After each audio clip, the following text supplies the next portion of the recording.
Welcome back to episode 736 of Foot in Review, the podcast that has officially lasted longer than a Harry Kane title challenge. I'm your host, John, and today we are heading to Germany for the Bundesliga team of the season. Joining me to dissect the power creep and the inevitable disappointment of Red Picks are my two co-hosts. First, the man who thinks tactical depth is just another way of saying he's parking the bus with 5 at the back. It's none other than Neil. Neil, welcome back. Good evening. Been demoted back to rank. Probably deserved. I'll never know. But it's nice to be on the show. Thank you for having me. It's good. We'll talk about that soon, though. Don't worry about it. Neil, I saw you trying to learn German this morning, but I'm pretty sure Ich brauche icon gullet isn't going to help you at the local bakery, though. How's the backlog treating you, mate? I don't know what to say this week. It's been exceptional. I have packed. Let me think. Who have I packed this week? Who's the Man City winger? He's packed so many good players. I've packed Semenyo. I packed Semenyo yesterday from a store pack because I get paid yesterday, so it's payday. So that's from a store pack. But from the dregs of the 83-14 outpopped Declan Rice from that as well. So 2 really good big pulls. So excellent. Can't complain in that sense. Well done. But joining us as well, alongside him, a man who has scouted more hidden gems than the actual Bundesliga. I wanted to say he had still managed to lose it to a 12-year-old using gold Werner, but I won't say that, Graeme. Welcome back, Graeme. Thanks for having me back on, but I don't know where you got that one for. No, I didn't say it. Fake news. Said I put it into the script. I didn't actually. Oh, I did. Sorry, mate. How you been? Yeah, pretty good. What about yourself? I'm pretty good, mate. I've heard that you prepared a 20-minute PowerPoint presentation on why a 93 rated wingback from Augsburg is actually the best value in the game. Maybe I've not. Last question. Are the laser hosen on, or are we keeping it professional tonight? Keeping it professional. I think that's actually a pretty good idea. Okay, guys, all the nonsense is out of the table. We're back. The week in foot, and actually, we prepared something about this because he's back. He's back. The man, the myth, the legend. This week in Football Ultimate Team. There you go. A little bit of Daniel in the mix there. I actually forgot we made this snippet a while ago. So, well, it's in the show now. Guys, just putting it out there. Premier League is usually the biggest week of team of the season. It's where the Red Pick happen to be the most important ones.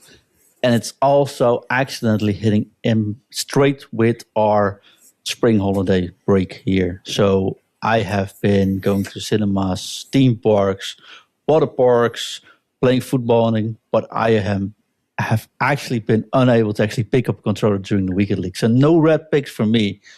Graeme, please make up for it and say you've had the best Red Picks ever. Maybe not the best, but I had good ones. I got Miedema and, sorry, how do you pronounce her name again? Kasperij. So the 2 Dutch females from Man City. And Kasperij, she's probably the best right back. She looks fantastic. But Miedema, didn't think she looked too good to start with, but once I played with her, she's really, really, really good. Yeah, I told you that Kasperij last week when we were on the show looked really good. It would be like one of those outsider cards for me. Yeah, she is fantastic. She rarely ever gets beat for pace, strength, anything. But she's so solid. Brilliant. And Neil, we talked about your regular picks, but we didn't talk about your red picks, did we? I didn't get any.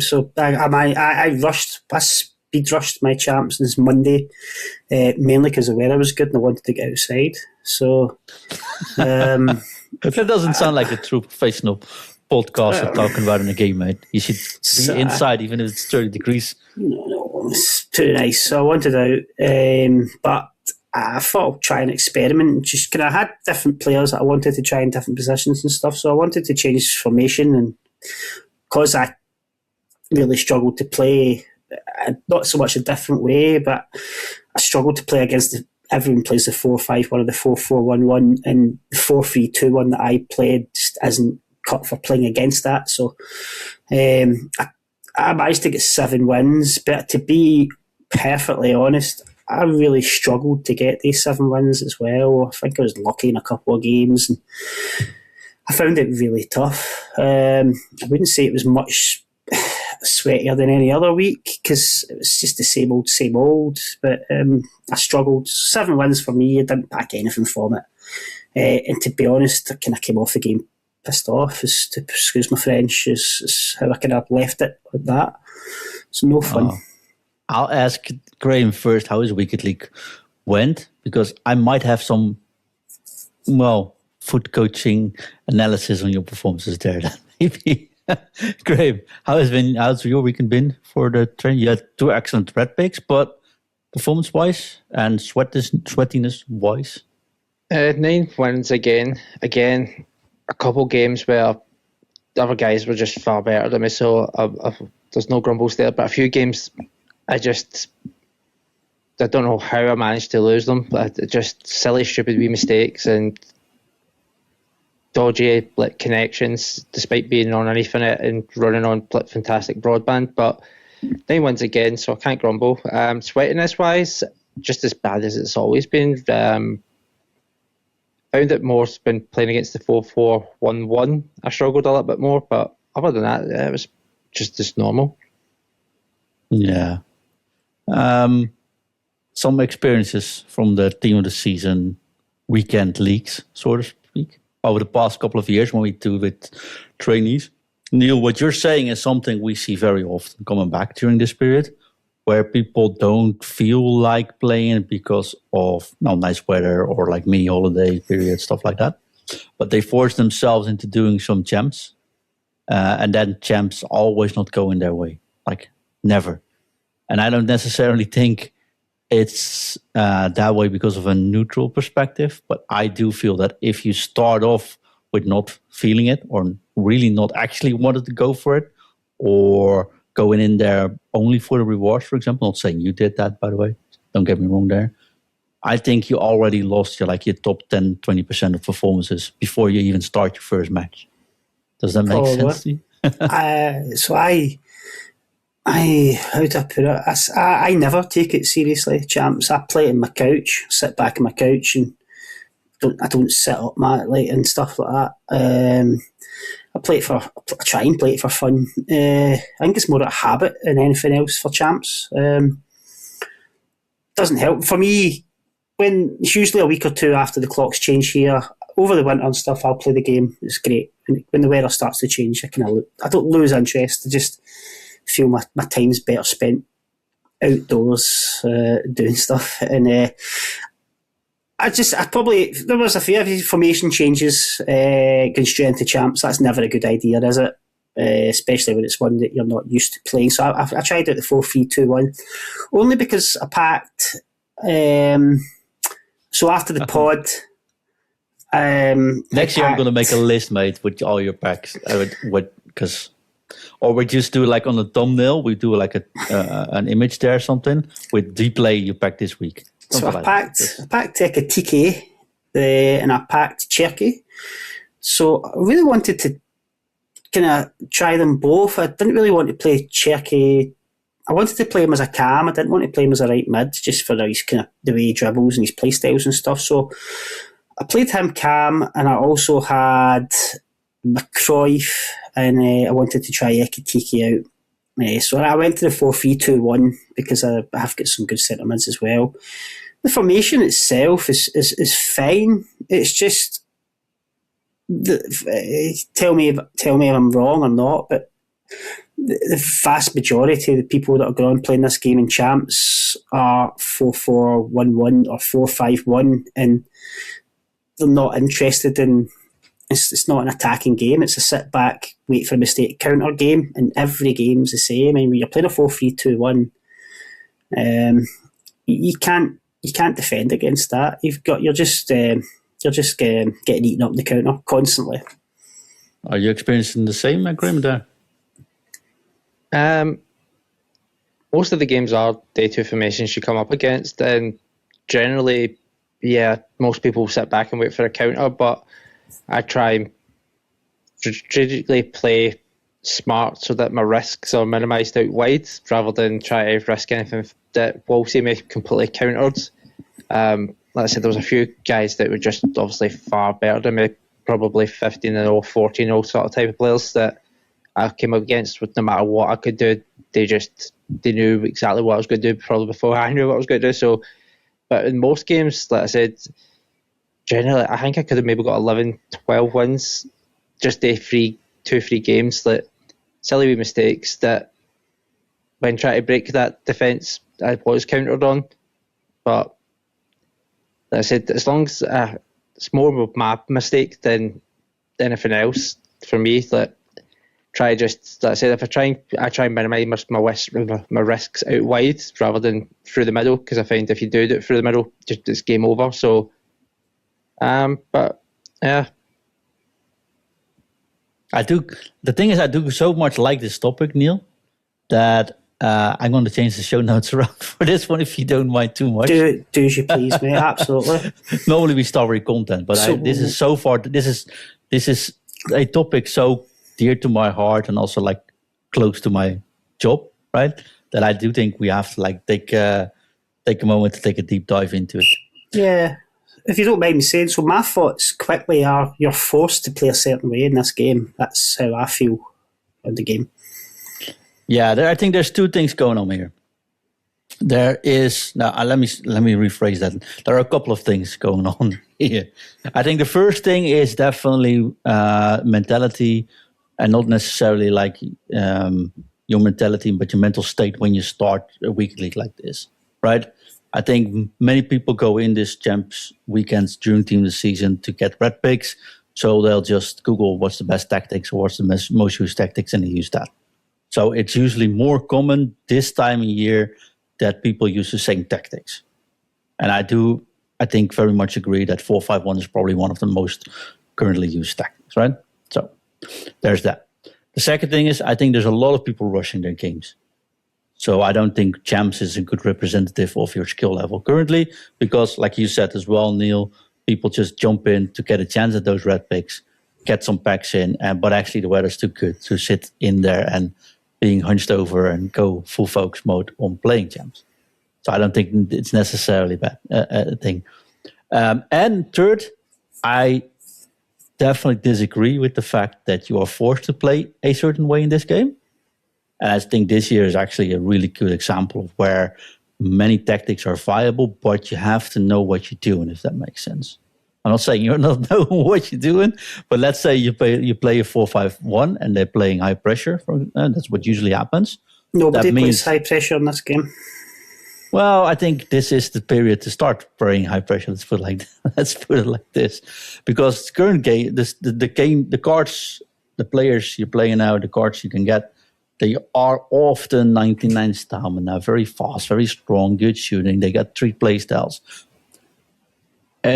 If you play a counter setup to the most commonly played formation, I think meta means most effective tactics available, right? I think meta is actually a poor word choice this year, because I think currently the 4-5-1 is the most played formation, but not necessarily the most effective way to play. Because if you play 4-5-1 and you play, for example, a 4-1-2-1-2 narrow with the players we currently have, or a 3-5-2, and you focus on, like what Graeme said, for example, not losing the ball in midfield, there is a very high percentage, if you just keep your calm, you can easily beat the better players, because where do they get the goals from if you don't give the ball to them? And I've seen this a couple of times this year as well, where I said, let's try a 4-3-3, for example. I've been playing a 4-1-2-1-2 narrow this week, which seems very weak defensively, but I don't need much defenders because they're not pushing, right? So let me control this ball. And, half spaces, you have a tactical thingy, but if you have like a back line and a midfield, the space between those is what we call half spaces, right? A 4-1-2-1-2 is basically ideal because you have a cam who's in the half space and you have like a CDM who's in the half space. You're not winning the midfield battle, but you can play through the midfield to just push completely through it.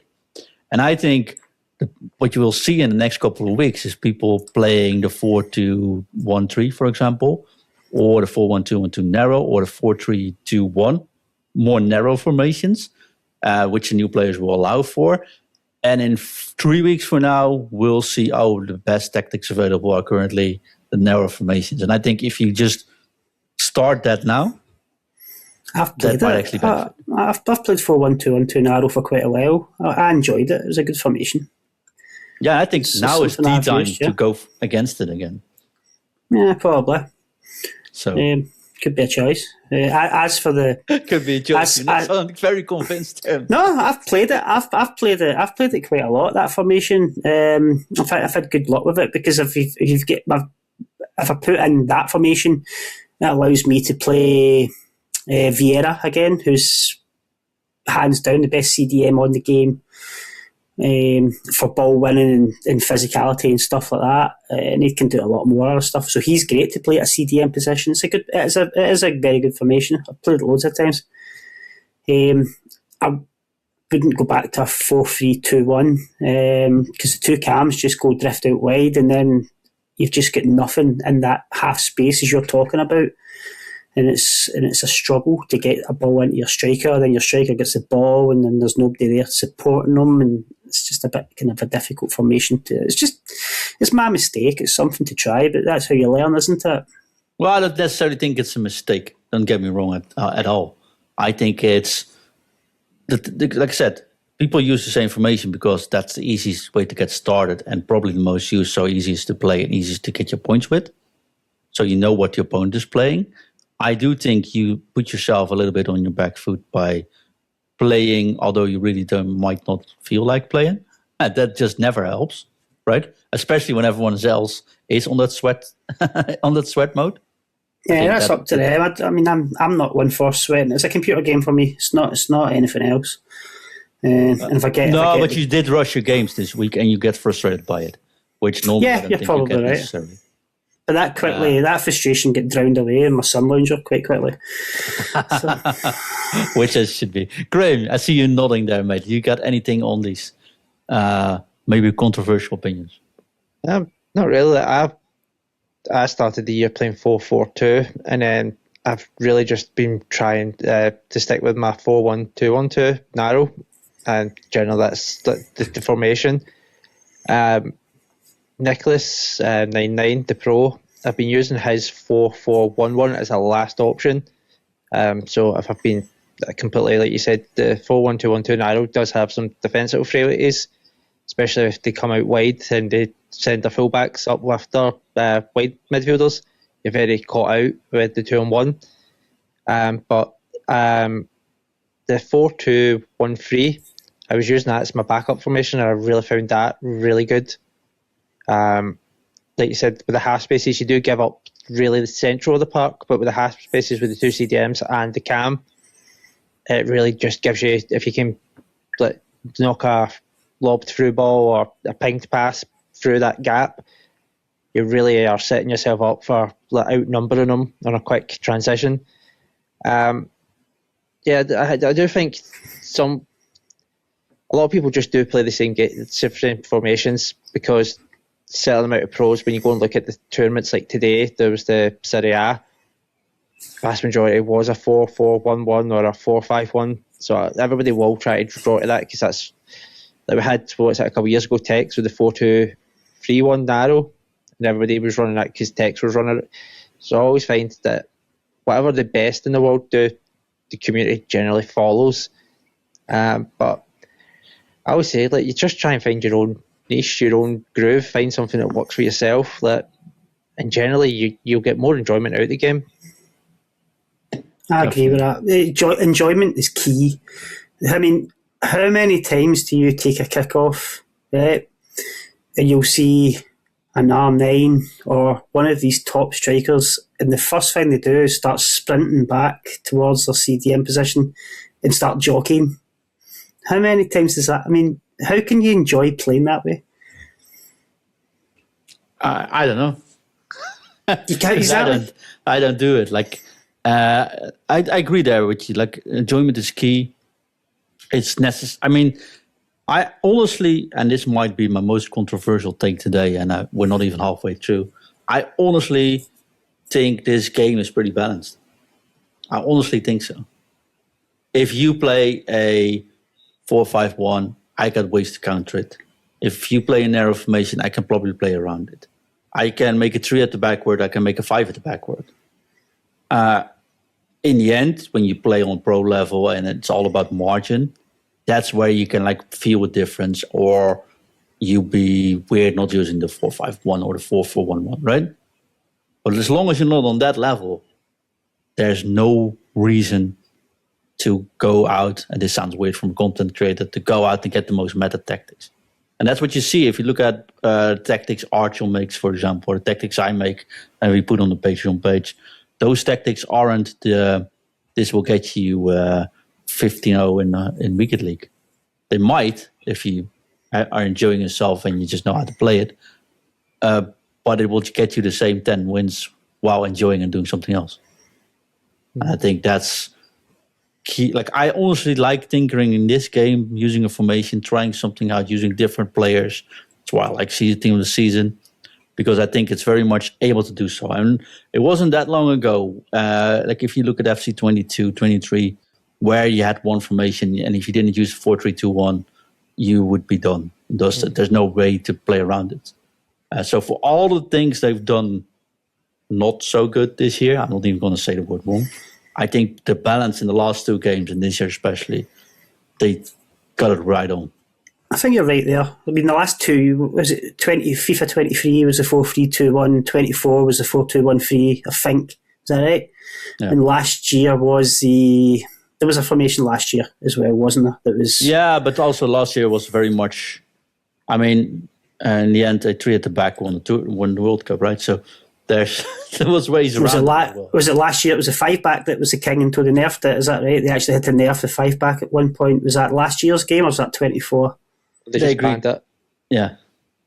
They just banned it from the tournaments. But 4-2-1-3 was pretty much solid last year up until just after Christmas. That was a king formation in 24, wasn't it? Yeah, but if you look at like 17 to FC 22, it was 4-2-3-1. 4-3-2-1. That's the one you use, two CDMs. Like, you know how Liverpool plays 4-2-3-1 and then go overlap, and you send a player for a run. Made it easier that actually you could start the game with 4-2-3, switch to 4-2-3-1, and use your strikers and your wingers as camps, for example.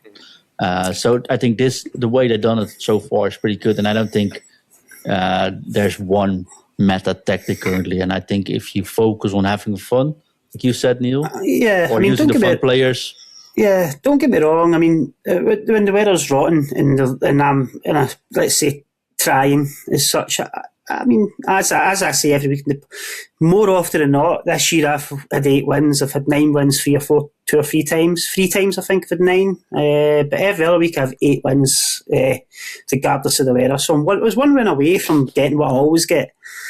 And for me, if I got 8 wins the other day and I got a choice of 1 red pick, to be honest, I'd probably be happy with that. My Serie A red pick, I got that Jacobo Ramon, and I play him. I'm really happy with that.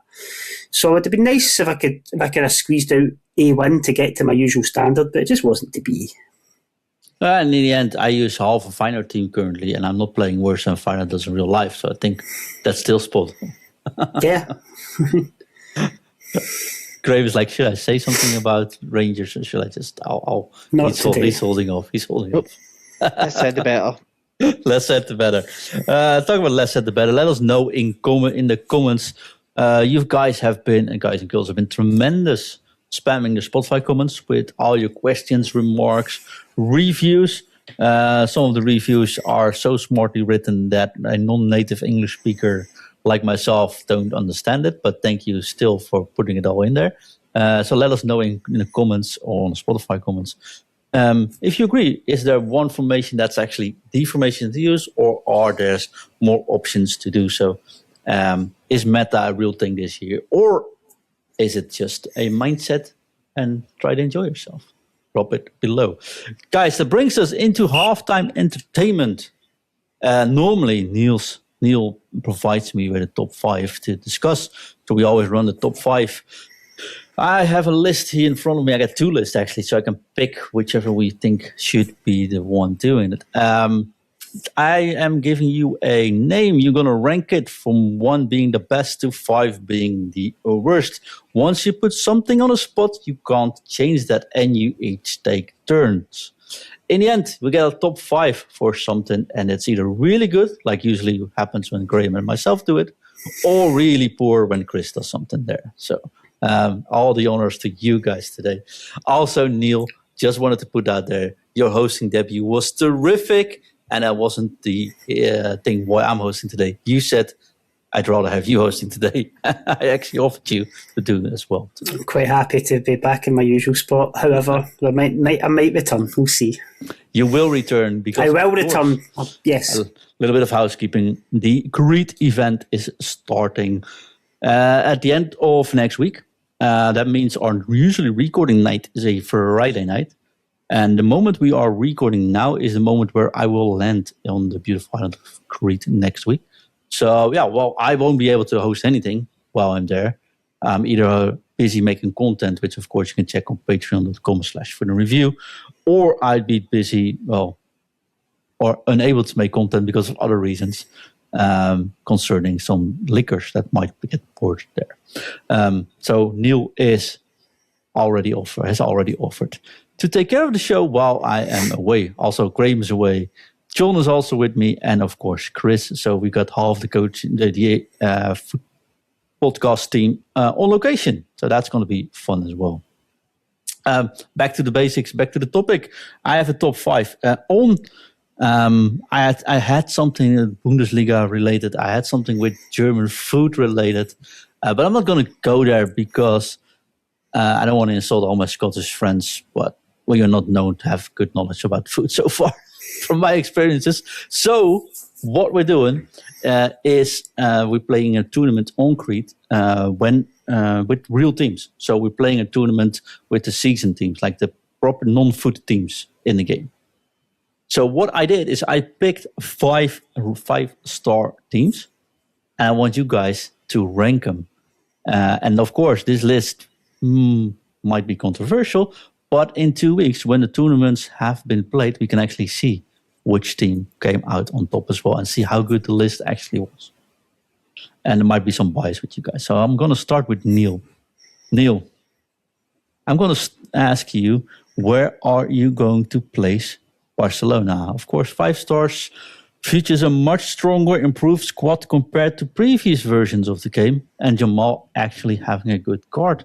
Plays a standard 4-3-3, looks really fast, and very often picked in the season modes. So they'll be one of the better or best teams in the game to play. So I'm going to place them at number 2, as high as that. Well done. Graeme, then I've got a neat one for you, my friend. I'm asking you, where are you going to put Arsenal this year? Top contender, actually, with a very high-rated team. Balanced squad. The attack is really powerful, but for a season team, this year's defense looks really strong as well.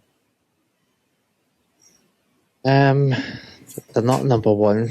I can't say they're 5 either, so they're going to be a 3 or a 4. Try to think who else would be there. I'll go 3. Arsenal on 3. So we got Barcelona on 2, and Arsenal on number 3. Neil, back to you, my friend. Manchester City, of course, remains elite for building play, with Haaland providing unmatched finishing, and of course a terrific midfield. But they don't have that great a defence in the game, do they? I don't think they're the worst, so I'll go 4. Oh, Manchester City on 4. Graeme, it's time to ask you about Paris Saint-Germain. Extremely boosted after winning the Champions League. Top tier speed, top tier skill. not a weak position in the team. Where are you going to put him? Number 1. He is on number 1. Then, of course, Neil, that leaves you with the number 5 pick. You can't really pick anymore, my friend. But it does... I've got a feeling I think I know who it's going to be, but we'll see. The Icons 11, you're going to put him on 5. Oh, yeah, okay. They'll go 5. I wanted to say Real Madrid. yeah, for Real Madrid were coming. Yeah, okay, 5. Probably should be 2 or 3, shouldn't they? If you could 5. An honourable mentions I had in this list was, of course, Bayern Munich and Liverpool. Because it's based on last year, luckily, so Liverpool actually looks really good.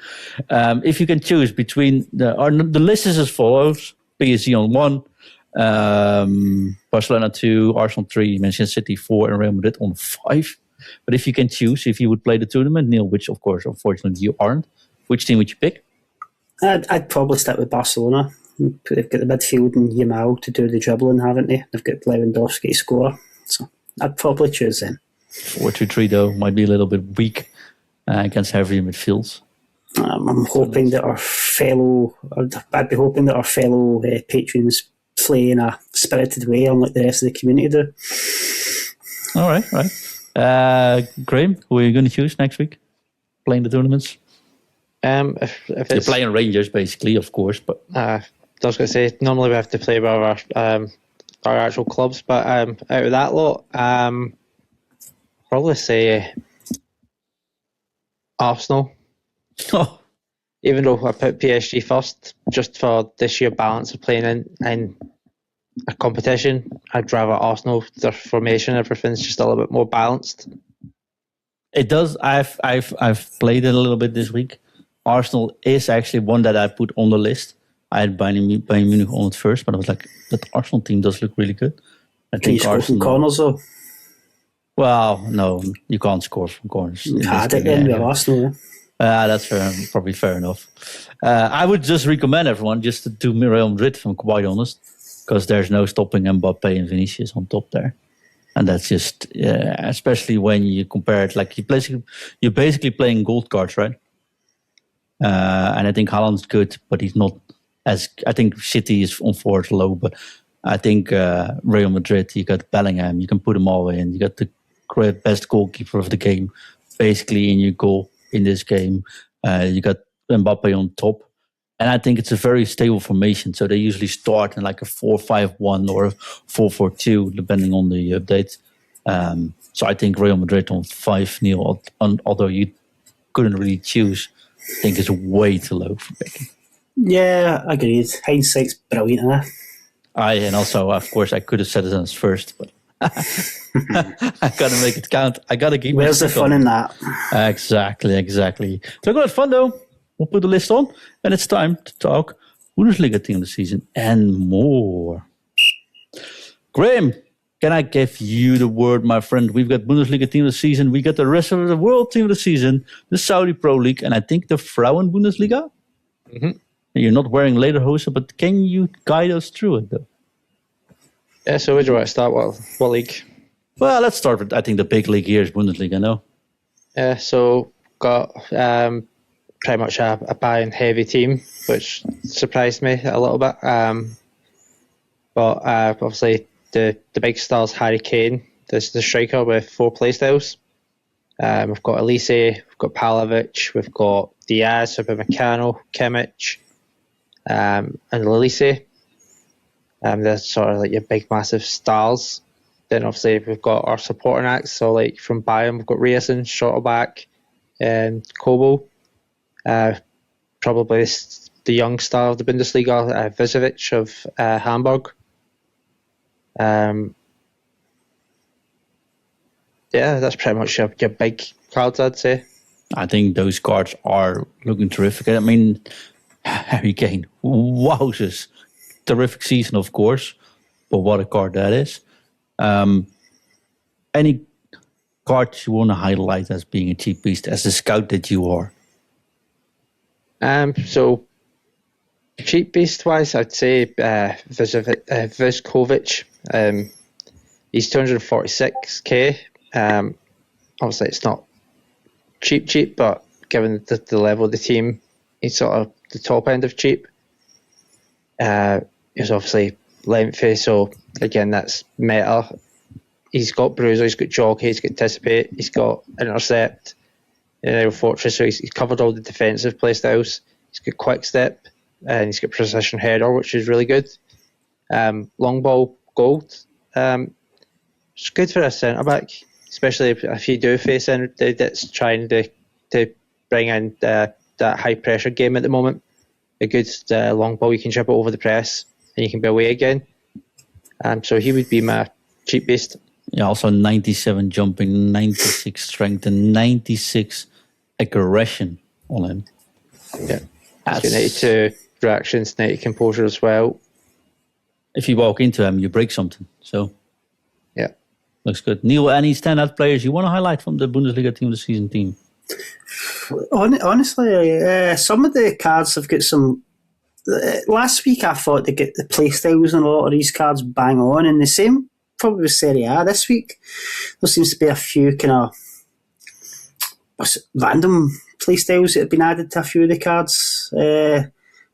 Christoph Baumgartner's got Press Proven Plus, something you don't really see. Alex Garcia, he's got good playstyles. He's got Long Ball Plus from centre mid. Stiller looks good, but Ryerson for me looks a really good. He's 400k currently. He looks good to me. Perfect fullback. If you're going to use Whip Pass Plus, if you're going to willing enough to put your fullback up the pitch, it's quite a cool playstyle. Quick Step Plus and Bruiser Plus. Bruiser Plus is still broken in the game, and I frankly think they don't know how to fix it, and that's why it's still. That's why it's still what it is. He's got every other good playstyles, and he's got technical. So he's one that I would fancy packing. One that I'm surprised at the price at is Upamecano. Being French, Bayern Munich, and he got that tall build, hasn't he? He's only 440k. His playstyles are all jockey, block, and intercept. Everything you're looking for.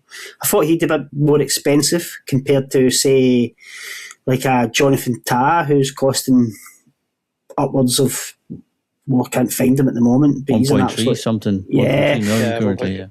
Schlotterbeck is in that same, he's 1.4 million, same kind of ballpark. So to get a player $1 million coins cheaper, can't be a bad shout there. No, I agree. I think cheap is where you want to look at these teams, right? If you pack one of the big ones, that's fun. Don't spend your coins on it. I said it before. I keep saying it. But looking at Baumgartner, for example, about 65,000. He's not only 93 rated with CM, striker, or cam. The very first stuff, 4-star, 4-star. Only if he had 5-star weak foot, that would be great. But still, look at that card with extremely good pace. Passing is basically maxed out on him. He's got all the passing playstyles, and he's got all the finishing playstyles you need as well. I think that's one heck of a card. Maybe 5-star. I wouldn't play him as a striker because of his not 4-star weak foot. But that's some midfielder, though. You got there for 60k. And I think if you look at team of the seasons, teams like this, hey, there's a cheap card there. Baumgartner, the Garcia card, like Graeme says, the Vukovic card. But it's pretty not. Raum, the left back, right? From Red Bull. Looks insanely good. 70k. And I think that's the fun of team of the season. There's plenty of cards to take a deep dive in. And I like the fact they got two good goalkeepers as well, by the way, on this one. Neil, do you want to take the honors of talk the rest of the world? And explain people where Joe Mata is playing now?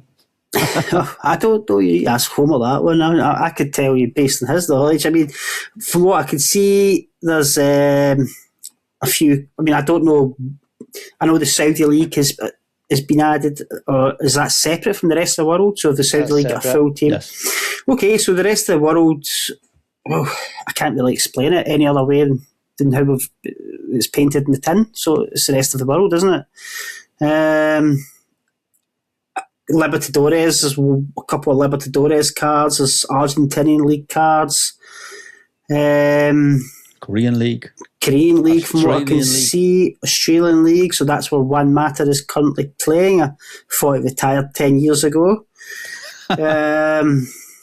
Wow, it's sort of similar though. Retirement. Yeah, but I mean, look at it for a standout card. To be honest, there isn't one that I can see. I'm just looking.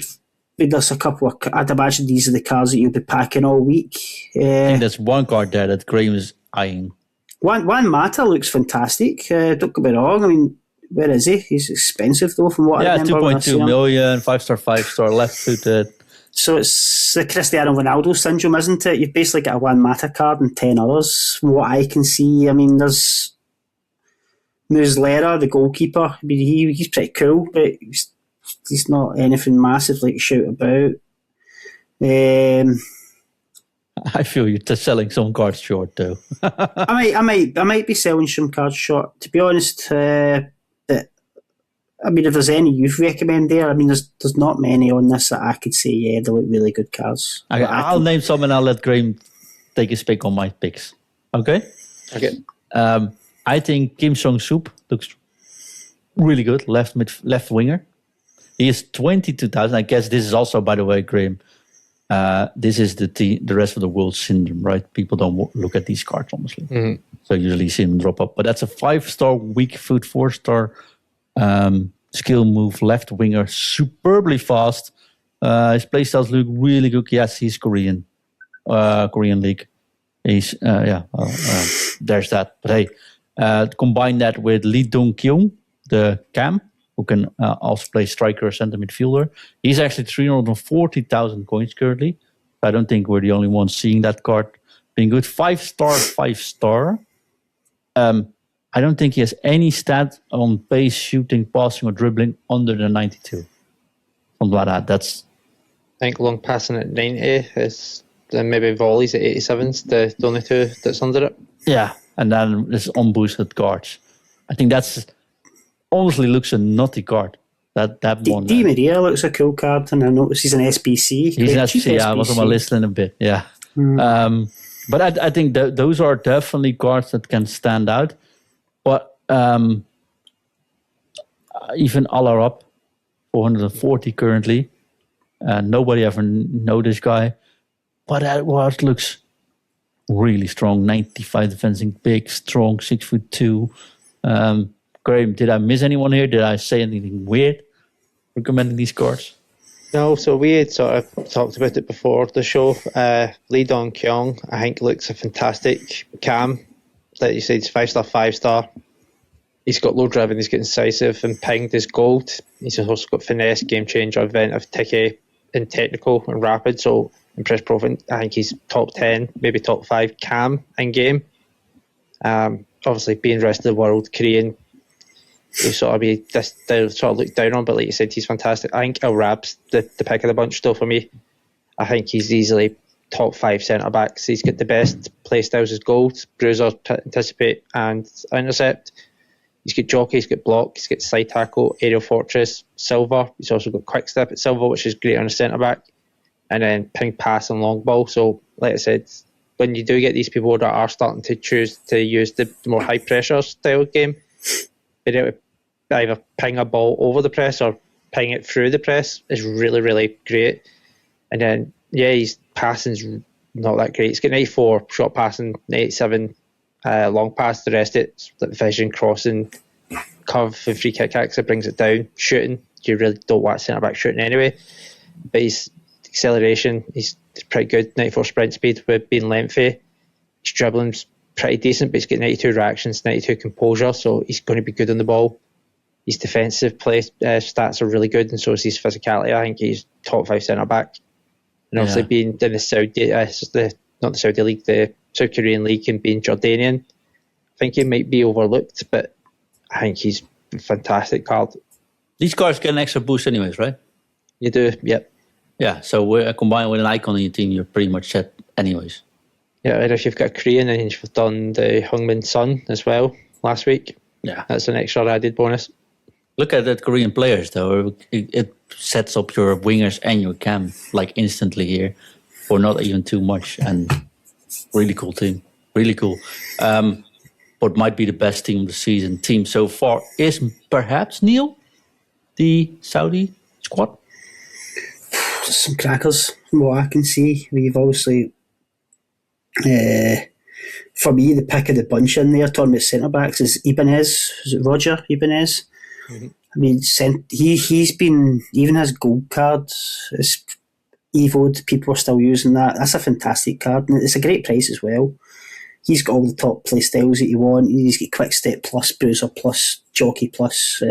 He's got all the base. He's got all the base defending play styles, and he's always super fast. He looks fantastic. That's one for me from the Saudi League. I mean, there is a lot of cards in there. Yao Felix, he's worth, 7 million coins. Guy just looks unbelievable. Cristiano Ronaldo's not really any point really talking about him or mentioning him. He's going to be one of the top players in the game. Simakan looks good as well. Where I play him at centre, probably play him at, I don't know. He's got Aerial Fortress Plus. He's got Intercept and Anticipate. They're the kind of pickouts for me from that team. Centre backs I'm in for. Yeah, it makes sense. But this is a really good team. Of course, with Felix and Ronaldo, you got 2 big hitters there. But everyone else is like max 300k, Graeme? Quinios is a little over. He's just close to 500,000. But the rest of them, Ruben Neves is 319. So yeah, pretty much all under 300k. Yeah, look at that. I packed Koulibaly. I packed him in a pack earlier on. Had a quick look at him. Yeah, so that's, if you look at it, cards, it's like 50k. How do you link him? Intercept plus Aerial Fortress plus Block plus base bruiser, base Anticipate. He's strong. He's big. I mean, that's strength 90, 97, strength 94 jumping as well. Prices. I would actually implore everyone to look at these teams and look at like cards under 150,000 and just look at stat wise these cards, right? And that's why I just love Team of the Season. There are so many really cool cards in this team. Al-Dawsari, I always keep butchering the name. Sorry, Graeme. 5-star, 130,000, super fast, great play stats. What's wrong with this card? Nothing. I was waiting for you to come to me for my pick, and I was going to say, sorry. I would have Joao Felix. He would be my pick. Fantastic left mid. More suited being a winger than an inside forward, which I think might put people off. But there's not really much wrong with him at all. Yeah, being controlled rather than a lengthy winger is probably another sort of meta negative. But if you're just looking to play for fun and just enjoy the game, there's not much wrong with him at all. He's got first touch, which is really good because a lot of players will get ping pass now. He's got finesse, which is the best finishing. Technical, so he's good for dribbling. Rapid, tiki-taka, whip. There's nothing really wrong with him at all. No. The only thing that I don't like about this team this season, the team itself, is that there's only one Saudi player, and there's definitely more that deserve a spot in here. But I guess the guys that they picked to sell back, so it makes sense. Probably in that way, though. Right? Mm-hmm. Graeme, we have one SBC that you wanted to mention, but Neil already mentioned him. Can you take us through Angel Di Maria? Yeah, so we've got Di Maria. Obviously, he's no longer playing in Europe. He's back in Argentina with his boyhood club Rosario. So he's right mid, right wing, cam, and striker. He's 5-star, 4-star. So good for skillers with the trickster silver. I actually think he's top 5, top 10 right wingers in the game now, considering some of that's been released. Obviously, he's got finesse, like I said, it's the best finishing type. Technical, which is great for dribbling, especially if somebody is playing so deep, waiting for you to counter. Size of pass is gold, so cut through the defences. Then he's got low driving ping. He's got inventive. He's got rapid, quick step, trickster. And then you go and look at his stats. Obviously, he's let down by his defending and his physicality, but do you really need a right winger to be a defender? So his pace-wise is brilliant. Attacking-wise, it's all very balanced. Yeah, it's not high 90s, but it's mid-90s. Same with his passing. He's got great curve, great vision, great free kick accuracy, which can be really handy now. But then his dribbling's just brilliant. He's got great dribbling, great composure, great reaction, great ball control. And he's only, 210,000, so I think there's, pound for pound, he's probably one of the better right mids in the game. Neil, word to coins? I loved his SBC quite near the start of the game. I've still got that card. I've got that evoled up to an 89 with 2 play styles. It was a brilliant card to start with. I'll probably do it, yeah. It's definitely worth the coins, I would say. Plus the fact that you get the 2 chem links. You don't have to really worry about the chem link with him. And he's one of the old school players. He's really cool. Yeah, he's definitely one I'll be doing. Yeah, can we mention the other one? Leonard, is it Leonard Cowell? Is that his name? Mm-hmm. What a lazy SBC. I think, genuinely, right, I've got a comparison up. 2 weeks ago, I done Marco Reus, right? What's the difference between the 2 cards? They're both German, they both play cam, they both got the same stats. Why would you do this Carroll one if you've done Royce? Or vice versa? I don't get it. Why can't they release... There must have been any other Bundesliga player that they could have done an SBC on, and they've just went and just done a cardboard cutout of Marco Reus but changed the name. That's actually annoyed me this week. Because he's the golden boy. He's the big guy of Bundesliga, so, German football, and fine. Bayern. Why bring Royce out then 2 weeks prior? What's the point? I mean, it's like different league. So the same. It's the same player. It's the same player with a different name, same stats, same positions, same bloody height. 3 centimeters difference in height or something. It's really annoying. It's annoyed me this week because that wiped my club out. 9 squads to do that Marco Reus SBC, and now I'm sitting looking at this card thinking, looks a really cool card. I've already got him. What's the point?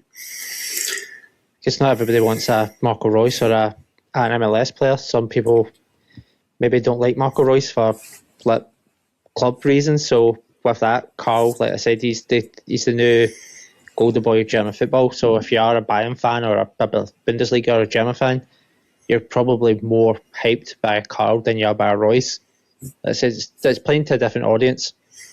Mm-hmm. Same card. I think it's well spotted. But that's why I don't think... Well, I feel SBC has to stand out before you do him. And 2 weeks ago, Roche stood out. That means this one doesn't get done by many people. But they could have changed something, though. Talking about changing something, we don't have much time to go into the Frauen Bundesliga team into too much depth. But there's one extremely cool card which I want to highlight. I don't know if you guys spotted it already. It's Fudala. And if you look at the cards, it's extinct 4-star. 4-star currently, finesse, shot, rapid, quick stat. All the stat, 96 rated striker, all the insane stats. You can also play him CM or CAM, so she's super versatile. But here's the fun thing about that card, which I don't think everyone noticed yet. She's 5'1", 155 centimeters. A mini Pina.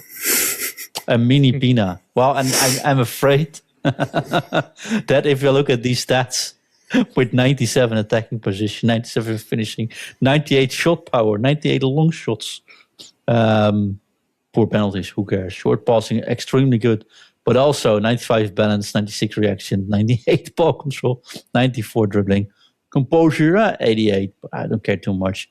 I think this is a super fun card, and when the team came out, I was like, maybe I should look for her. But knowing she's already extinct, I think many people have found out. I think the price range is updated at 2.5 million currently. So I'm not alone in seeing this one. But I just wanted to give her a spot in the spotlight, actually. And of course, Stanway looks terrific. Tanikawa looks really cool to use. And if you're looking for a nice right midfielder that can also play left midfield, take a look at Baum for 15,000 coins. Super versatile, super fast. But it's nice to have someone that can play left and right in the same position. So I would definitely highlight that. But guys, unfortunately, that's the disadvantage of trying to put 4 teams into every single week and only spending half of the show talking about content. That's all there is for us to discuss content-wise, but we do have time for a little bit of extra time. So, extra time. Neil, we are going to Crete, but you're not. So what are you going to do? Work and get on with my normal life, I'm afraid. I'll try my best to hold the fort here. Hopefully somebody will be willing to join me. I'll make a couple of connections this week and see what happens. But and the weather's turning, as good old Scottish weather is. We've had a chunk of a summer already, so there's a chance to be back on foot. There's a gauntlet out. There's actually something probably we're going to bring out. There's probably too much to do in the game at the moment that kind of hard to prioritise what you want to do. So the gauntlet's out. I'll probably do that, and to be honest, I'll probably concentrate squad battles. There's a cracking Evo out tonight for the right wing position, 90 plus, and you can get really good play styles from it. So I'm kind of debating who I want to put through that. I've got a couple of players in mind. I've got an Elise and I've got a Doku who've already been Evo'd. So that'll be where my priorities. That'll be where my priorities kind of lie this week. And if I can pack any cards in the way, then great. I would love to pack that centre back. He's so good. I forgot his name already, and I've just discussed him. The Brazilian one. Yeah, who? Sorry, Roger Ibanez. Yes, I'd love to pack that card. That's the card I'm looking for this week. He big. Knowing your backlog, you'll pack him, because I distinctively remember you doing a show where you complained about backlog and not being able to change your team for 4 weeks in a row.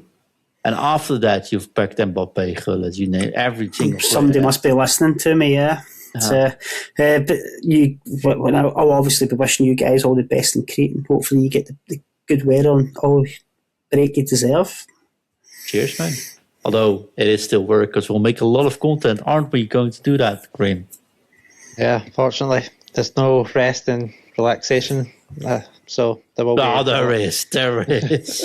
It'll be fun. Couple of tournaments, some lovely dinner with great people, and hopefully get a good content sorted while we're out there. Yeah. So talking about the content we'll be doing out there, there is going to be a lot of, let's say, drinking games, which are going to be filmed as well. So that's going to be fun. We'll do a daily vlog, like I promised, like a daily video, what we'll be doing. We do some podcast on locations. We'll see if we can broadcast tournaments, or at least let everyone know the results when they are played or what's about to be played. Maybe we can actually do a little live stream and do some commentary on it while we're at it. We'll see how far we can get with the internet there.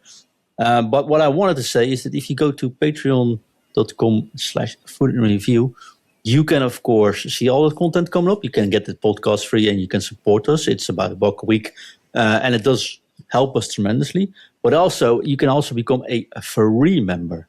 What does a free membership give you? Well, currently, not so much. But what it will do is that we will put out, during the event week, we will put the content we make on the Patreon page available for everyone to join. So even if you're a free member on the Patreon page, you are able to see the behind-the-scene content and the daily vlogs, just to see also what you could be doing if you was a fan, like if you were joining.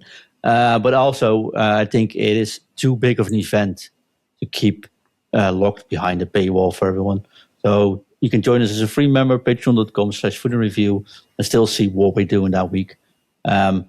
Schedules there, schedules on the Discord. I'm looking forward to joining again. And I'll be the first, Graeme, so I'll make sure everything's safe before you guys arrive. Yeah, make sure there's no snakes in the pool this time.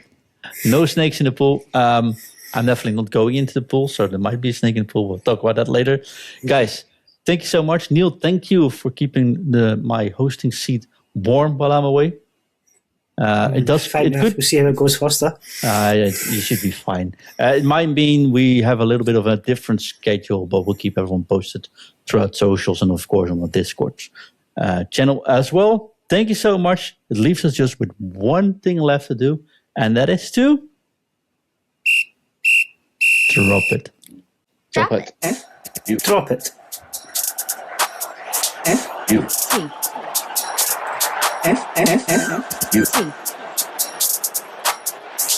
U. T. T. T. In view. U. T.